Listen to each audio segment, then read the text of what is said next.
Саламатсыздар ма, құрметті оқушылар? Адамгершілік асыл қасиет бөлімі бойынша Бердібек Соқпақбаевтың «Менің атым Қожа» повесі бойынша сабағымызда әрі қарай жалғастырамыз. Бүгінгі өтетін тарауымыз түбінде адам болатын бала. Құрметті оқушылар, бүгінгі сабақта біз «Менің атым Қожа» повесінен алған әсерімізді сипаттап, авторға хат жазатын боламыз. Бердібек Соқпақбаевтың «Менің атым Қожа» повесінен алынған мына үзіндіге назар аударайықшы. Мамамның Майханова жөнінде айтқандары маған ой салды. Шынында да, оның менімен өш боларлықтай алты аласы бес бересі бар ма? Шырылдаса, ұрысса, бізді адам болсын, жаман жолға түсіп кетпесін дейтін шығар. Иә, мамам айтпақшы, біз бала деген ақмақ қалықпыз, шолақ ойлаймыз. Бұл Қожаның Майханова апай туралы тараудың соңғы бөлімдерінде келтірілетін ойы. Көрдіңіздер ме, балалар? Қожаның да өзінің сынып жетекшісі Майхановаға деген көз қарасы өзгеріп келе жатыр. Ары қарай не болғандығын, Майханованы қалай жақсы көре бастаған, оған ойының қалай өзгергендігін шығармадан толық оқып алсаңыздар болады. Құрметті оқушылар, енді мына сәйкестендіру тестін орындап көрелік. Қадыров түбінде адам болатын бала. Бұл сөзді кім айтты деп ойлайсыз? Екіншісі, бұдан былай қарай тәртіпсіздік істейтін болсам, қандай жаза қолдансаңыздар да ризамын. Бұл әрине кімнің сөзі?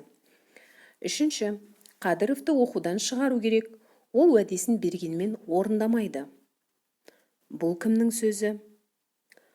Мынау біздің мектептің ақыны болашақ Сәбит Мұхановымыз. Бұлай кім мақтанды? Яғни берілген жауаптарды осы айтылған сөйлемдермен сәйкестендіріп көріңіз. Құрметті оқушылар, енді түбінде адам болатын бала тарауы бойынша мына шығармадан алынған үзінділерге назар аударыңыз. Осы үзіндіні оқи отырып, өзіңіздің әсеріңізді досыңызбен бөлісіңіз. Ахметов сөзін бітіріп отырды. Мамам түргелді. Балажан байғұс анам, мен үшін отқа да суға да түседі шырылдап. Оның қазіргі кейпі, айналайындар, баламды оқудан шығара көрмеңдер, тағы бір жолға кешірім жасаңдар деп жалбарына сөйлеп тұрған тәрізді. Мен мамамды ғажап аяймын. Ойпыр-ай, неге мұндай тынымсыз соғанақ болып тудым. Темір секілді жер қозғалса да қозғалмайтын, маңқиып жайына жүретін момын болып неге тумадым? Бұл Қожаның ойы.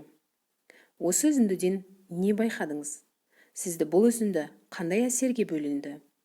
Досыңызбен осы тақырыпта сөйлесіп көріңіз. Келесі үзінді.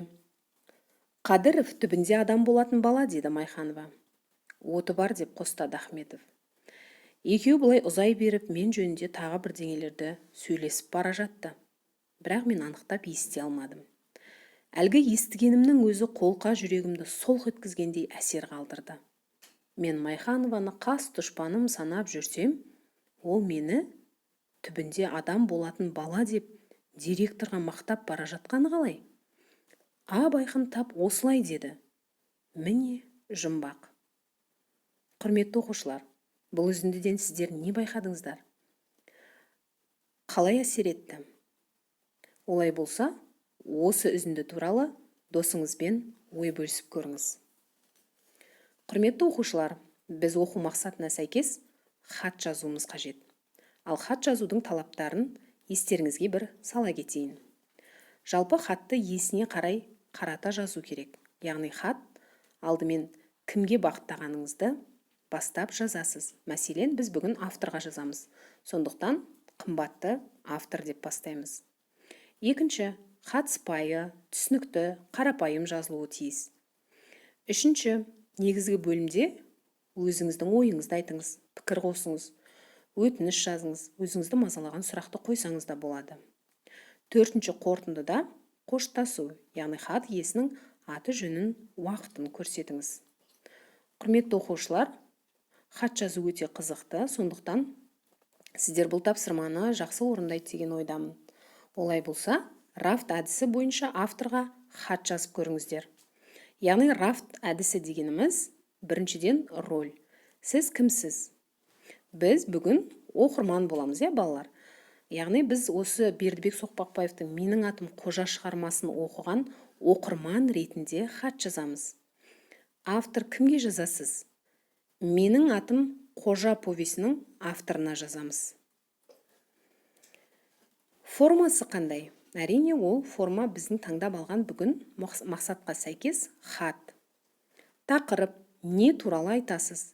Шығарманы оқи отырып, өздеріңе ерекше әсер еткен тұсы туралы хат жазуға болады. Қымбатты оқушылар, қай тарауды таңдайтындарыңыз немесе қай тұсы туралы әңгімелейтіндеріңізді өздеріңізге таңдауға қалдырамын. Сондықтан, шығарманың кез келген тұсындағы ерекше әсер еткен оқиғаны сипаттап, авторға хат жазыңыздар. Құрметті оқушылар, хат жазу барысында жай ғана қарапайым жағдайыңыз қалай немесе болымсыз сөйлемдерден көрі шығармадан алған әсеріңізді сипаттап жазыңыз. Сізге ерекше әсер еткен тұсына көңіл аударыңыз. Сізді ерекше күлдірген немесе ерекше қуантқан сәтіне назар аударыңыз. Сондықтан хат жазу барысында мәніне, мазмұнына үлкен мән беріңіздер. Бүгінгі оқу тапсырмалары түсінікті деп ойлаймын.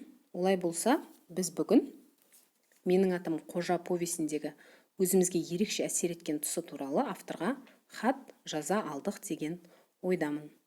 Сау болыңыздар, сіздерге сәттілік тілеймін.